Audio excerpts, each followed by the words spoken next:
मुझे कांग्रेस से लड़ाई नहीं करनी, मुझे दो बातें रखनी है। यहाँ तो मैंने कांग्रेस प्रवक्ता को सुना, उनका ओपनिंग स्टेटमेंट था कि दंगा करने वाले चाहे कोई भी हो, चाहे राइट विंग हो, चाहे एसडीपीआई वाले हो, दोनों ही अरेस्ट होने चाहिए। मतलब ये अल्लाहू अकबर का नारा लगा करके और नाराए तकबीर लगा करके जिस प्रकार से घर जलाए गए, ये सबके कान आज बंद हो गए हैं, कोई सुन नहीं पा रहा है कि नारे क्या लगाए गए। अगर जय श्री राम गलती से भी एक कहीं कहीं कह दिया गया होता तो अभी पूरे देश में बवाल कट गया होता। नंबर दो, इन्होंने कहा ना तो अंग्रेजों ने ना मुगलों ने हिंदू धर्म को डिस्ट्रॉय किया, तो अब क्या डिस्ट्रॉय होगा।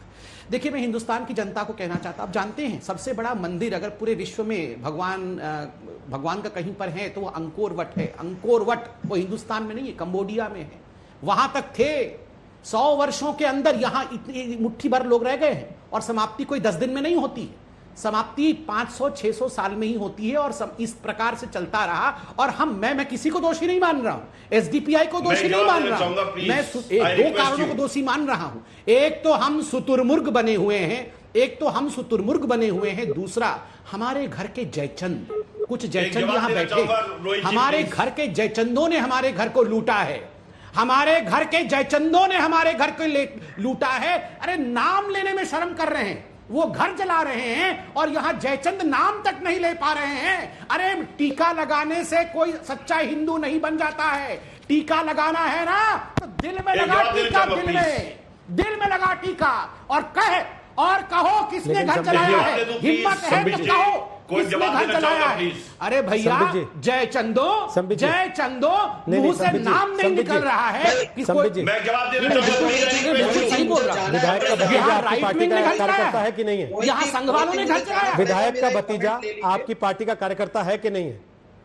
जिसने पोस्ट लिखा वो आपकी पार्टी का है कि नहीं है? चलिए मैं बताता हूँ, चलिए मैं जवाब देता हूँ। चलिए, पहली बात तो है मुझे पता नहीं वो हमारा नहीं, मैं बिल्कुल इसका होमवर्क नहीं करके आया। मैं बता रहा हूं, अगर मैं बोल रहा हूं वो विधायक भी सपोज करिए भारतीय जनता पार्टी का विधायक है, दलित भी नहीं है, मैं बोल रहा हूं मुसलमान भी होगा, और मैं बोल रहा हूं वो भारतीय जनता पार्टी का ही हो सकता है, उसका भतीजा भारतीय जनता पार्टी का भी होगा, तो आप पूरे भारतवर्ष को जला देंगे, एक जवाब देना तो आप हिंदुओं को मार डालेंगे क्योंकि किसी ने फेसबुक पे कुछ लिखा है, तो आप डीसीपी को गाड़ी को जला देंगे, डीसीपी को मारने की कोशिश करेंगे। ये न्याय है, ये जस्टिफिकेशन यहाँ कांग्रेस पार्टी दे रही है कि बीजेपी का कोई कार्यकर्ता, मैं नहीं जानता, ये जस्टिफिकेशन है। तो हमारे घरों को आप जलाएंगे, ये जस्टिफिकेशन है। ओके, राजीव जी जवाब देना चाहते हैं, लेकिन राजीव जी थोड़ा सा रुकना पड़ेगा। एक बार जल्दी बुलवाइए उनसे, उनको जाना भी है, दोनों से उनको जाना भी है आग लगाने के लिए। शोएब